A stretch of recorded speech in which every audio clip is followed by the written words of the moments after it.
W.A.S.P. debut album might be one of the best, most hardcore and epic albums ever made, certainly one of the best from the 80s. Listening to this feels legendary, it's a pure never-ending orgasm and a wild ride. There are a few bands that managed to have such a solid and amazing first album, and it's insane to me just how amazing the quality here is, in every single aspect, be it production, lyrics, or instrumentals.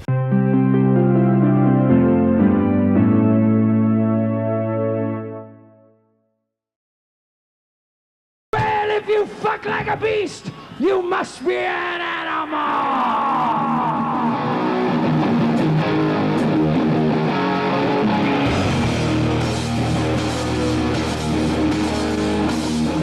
This album is a roller coaster of non-stop metal that keeps pounding on like an absolute beast. It has this amazing mix between sounding dark and heavy, but at the same time also manages to include some glam influences and even sound a bit like Iron Maiden or Judas Priest at times.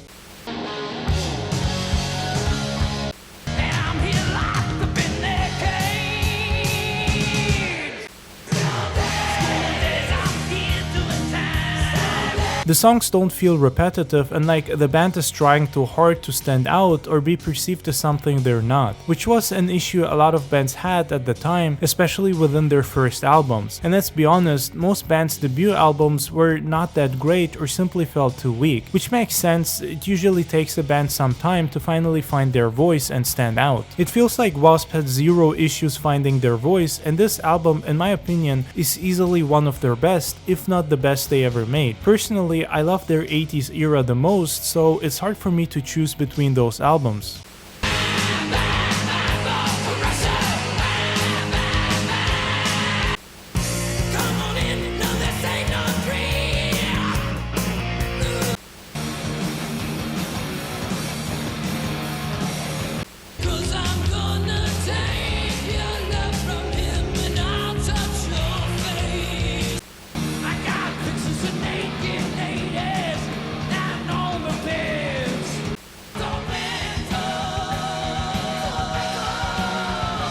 But this one is extremely solid. This is pure raw heavy metal power that sticks to you and will stay in your head for a long time. It feels special and unique because the sound here is distinct. You won't hear this anywhere else, and it's easily what defined W.A.S.P's signature sound.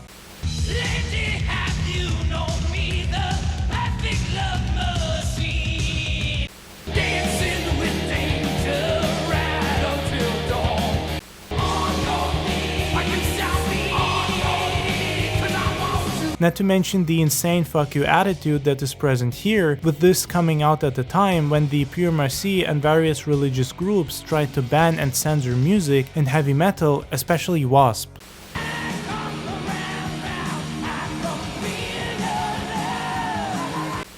The outrageous edge of rock and roll has shifted its focus from Elvis's pelvis to the saw protruding from Blackie Lawless's codpiece on a W.A.S.P. album.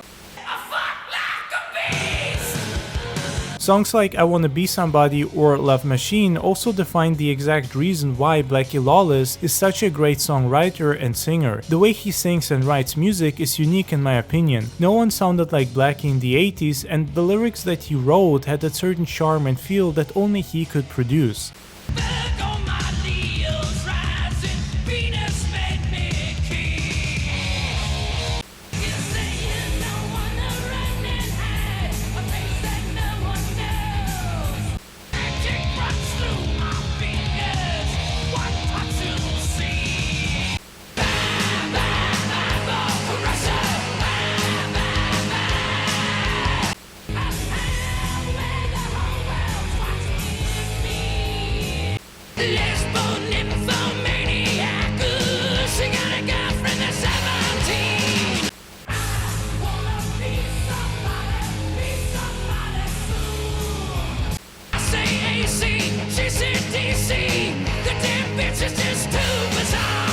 I could easily pick out a W.A.S.P. song without difficulties in a sea of music because of how amazing he sounds. The entire lineup during this era of the band was amazing, I'd even say legendary, and I feel like this is when they were in their prime and at their best. Which is not to say that they weren't great later, they were.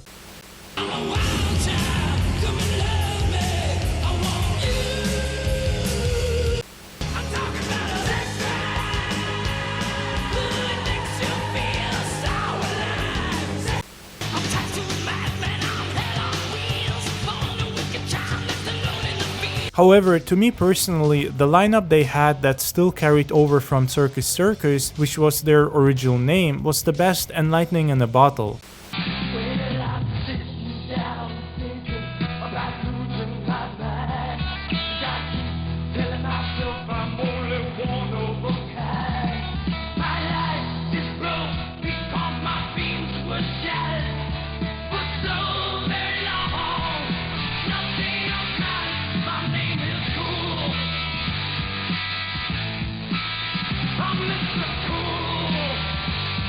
Although, to be fair, Chris Holmes joined them shortly before they recorded the first album, he wasn't part of Circus Circus. His joining is one of the reasons why Blackie Lawless switched from playing guitar to bass, since Holmes had an insane raw power that could speak for itself.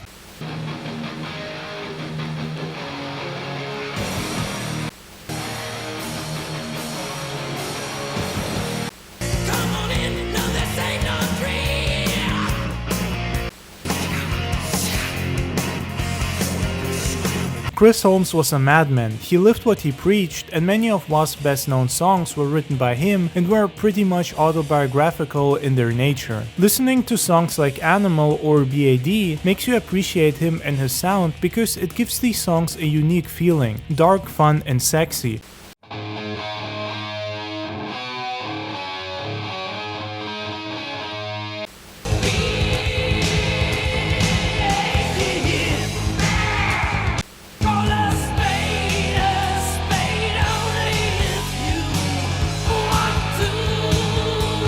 W.A.S.P is one of the few bands that I can listen to for hours without getting tired of them, and one of the reasons for that are Chris and Blackie. The chemistry they gave this band was insane, and you can feel it in this album all the time. Other bands in the 80s would riddle their music full of solos that went on for far too long or felt like them trying to show off. A lot of 80s metal songs that are really good, in my opinion, often get ruined by these solos. Not because they don't sound good technically, but because they often ruin the flow of the song or just feel out of place. Great solos are amazing as long as they're timed well or fit with the rhythm of the song. Holmes did none of that. He clearly could shred pretty hard and did so when the song needed some good old-fashioned shredding, like Rebel in the FDG.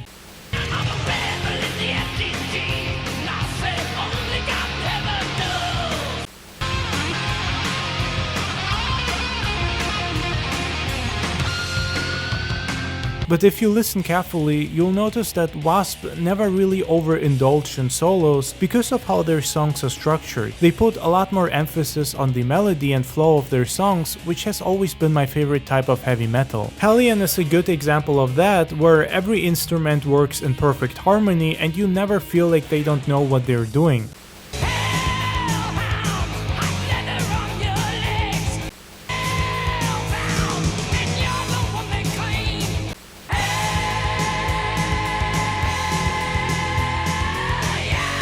You also get some slower tracks here that not only highlight Chris Holmes' amazing skills, but also Blackie's vocal range and lyrical talent. Lawless to me is one of the best, or at the very least most unique lyricists from the 80s. His songs had their own sound that was unlike anything else.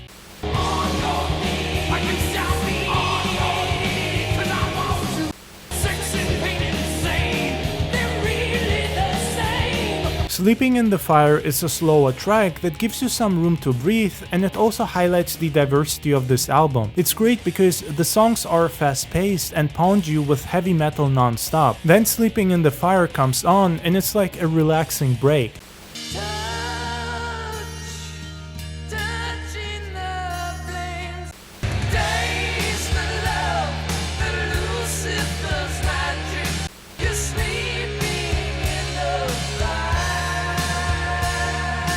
It feels almost like poetry, but it also fits perfectly into this album, especially when you look at the album cover. Almost like the cover is the physical manifestation of the song.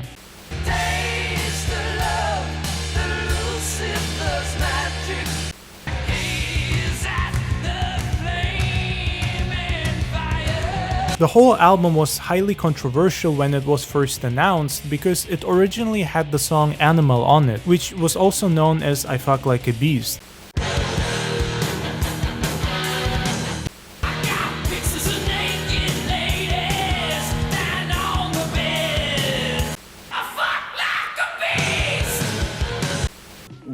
W.A.S.P were basically for very angry people, and what I mean by that is not that it was psychopaths or anything like that. I can sit in 5 o'clock traffic and get angry at the same thing anybody else can. But the thing is, I'll take my frustrations out on a stage and vent them there. And the object is, when we go on a stage, is to beat an audience's brains out. Now, when you take that type of energy and you push it off into a crowd that's already feeling that, you've got a very volatile situation, because 14, 15 years old, like I said, adolescence is painful at best. You put a heavy dose of hostility in there, and that's a lethal combination. How many of you rivet heads come here tonight looking for a little bit of pussy?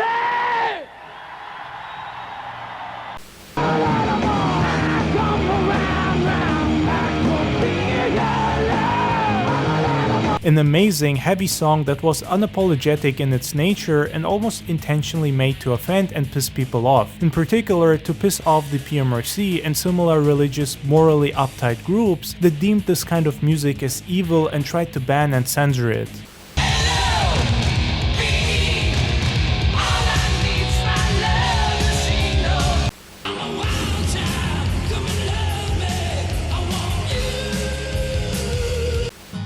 Smash the silence, you'll see what fate has done to me.